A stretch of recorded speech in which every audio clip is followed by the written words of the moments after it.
Picture this. You're an African president in the 1980s. You've got a lavish palace, fleets of shiny Mercedes, and a wardrobe so full of Italian suits it could make James Bond jealous. You wake up one morning, stretch, and your finance minister rushes in, grinning like a child with candy. Mr. President, the donors are here. They've got a new poverty alleviation package for us. You ask, Poverty alleviation, wonderful. Do I have to actually alleviate any poverty? Not necessarily, sir. you nod, take the check, stash it away, and maybe, just maybe, build a stadium, name it after yourself, and hold a parade. Poverty? Oh, it's still there. But who cares? The aid keeps flowing, the donors keep smiling, and your people, well, they'll get used to eating hope for dinner. That, in a nutshell, is the world Dambisa Moyo describes in Dead Aid. Why aid is not working and how there is another way for Africa. And it's not just an opinion piece. It's a scalpel-sharp dissection of the aid industry's deep flaws.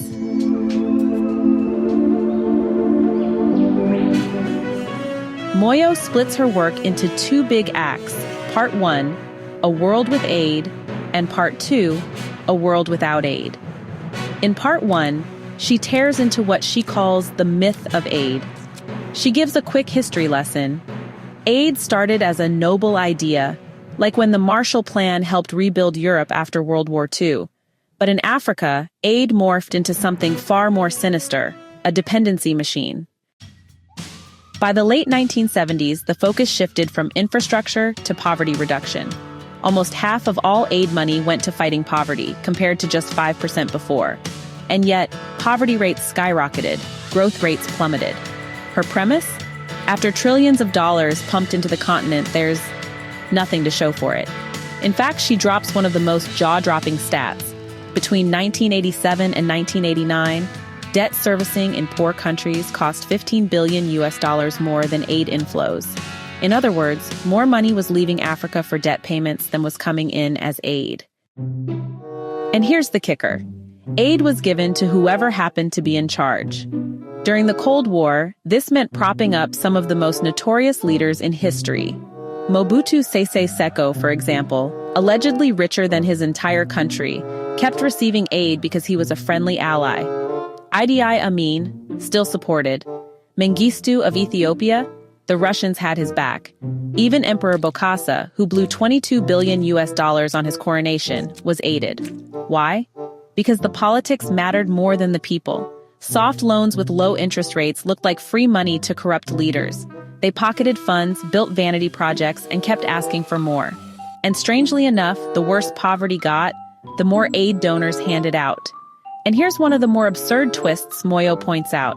Donor agencies have budgets they must spend. If they don't spend all their money in 1 year, their next year's budget might be slashed.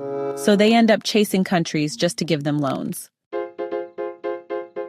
So fast forward to the 2000s. Suddenly, aid becomes, well, kind of fashionable. You've got Bono, Bob Geldof, and a whole parade of celebrities stepping onto the global stage. They start guilt-tripping wealthy nations into giving more, and honestly, the idea sounds noble enough. Close the gap between rich and poor. But according to Moyo, the result was just the same old trap. More debt, more dependency, and ironically, more poverty. Moyo traces aid's origin story back to the Marshall Plan, and she's quick to note why it worked in Europe but failed in Africa. Europe, for one, had functioning institutions. Plus, aid made up only about 2% of GDP, not 70% like in some African countries today. And it was targeted and time-limited. In Africa, though, aid became the main revenue stream. Institutions broke down, corruption soared, and leaders knew the tap wouldn't be turned off. Oh, you'd rather have it down at the bank where the Jewish guys can leer at it? Some countries, Botswana, Swaziland, Equatorial Guinea, they actually graduated from aid. But Moyo points out this wasn't because aid worked. Their aid to GDP ratios were small, and they opened up their markets aggressively, relying on trade and investment, not charity. Conditionalities, strings attached to aid, were supposed to fix the problem. But, compliance was often below 50%, while disbursements were over 90%. Translation: the main purpose of aid seems to be giving aid. Moyo makes another provocative argument. Economic growth precedes development, not the other way around. Hungry people don't care about democracy, they care about food. In fact, she says early-stage democracy can stall development because rival parties block reforms. What's her alternative? In her own words, What poor countries at the lowest rungs of economic development need is not a multi-party democracy, but in fact a decisive, benevolent dictator to push through the reforms required to get the economy moving. Unfortunately, too often countries end up with more dictator and less benevolence. examples: Malaysia under Dr. Mahathir, China's rapid growth, which has been the single largest contributor to reducing global poverty. She also links aid to corruption. When governments rely on foreign money instead of taxpayer money, they're not accountable to their citizens. And honestly, aid can even fuel civil wars by becoming a resource worth fighting over. Unlike some critics, Moyo doesn't stop at tearing aid apart. She actually offers alternatives. First, borrow at commercial rates. When governments borrow at market terms, they're under pressure to use funds wisely because, defaulting really hurts their credit ratings. Second, develop bond markets, both domestic and international. If a country defaults, it loses investor trust, and that's a built-in discipline mechanism. Third, improve the investor climate. That means better infrastructure, fewer bureaucratic barriers, and stronger legal systems. This attracts foreign direct investment, which Moyo argues is far more productive than aid. Fourth, fairer trade. Here's where she really gets fired up. The United States and Europe massively subsidize their farmers, making it almost impossible for unsubsidized African farmers to compete. She writes, In the United States alone, the total annual amount of farm subsidies stands at around $15 billion, and that number is rising. The Europeans are just as protective. EU subsidies are approximately 35% of farmers' total income. and the cotton example is, well, brutal. In 2003, US cotton subsidies to its farmers were around $4 billion.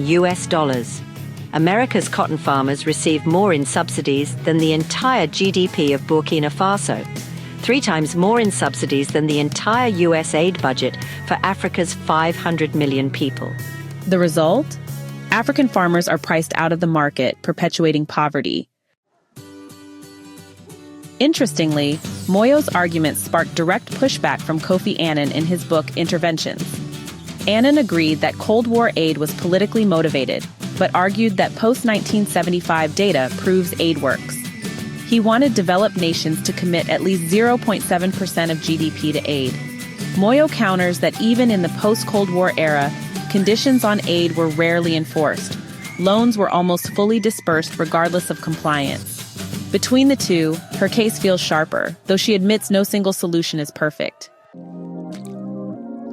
And that brings us to the book I've been talking about, Dead Aid: Why Aid is Not Working and How There is Another Way for Africa by Dambisa Moyo. This is not just a critique. It's a challenge to rethink how Africa engages with the world financially. Moyo speaks like someone who knows both the boardroom and the backroom. And given her career at Goldman Sachs and the World Bank, plus her Oxford doctorate, she's got the credentials to back her punchy arguments.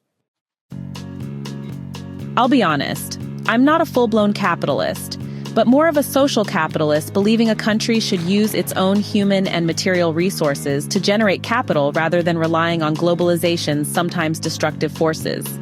Yet, Moyo made me think harder.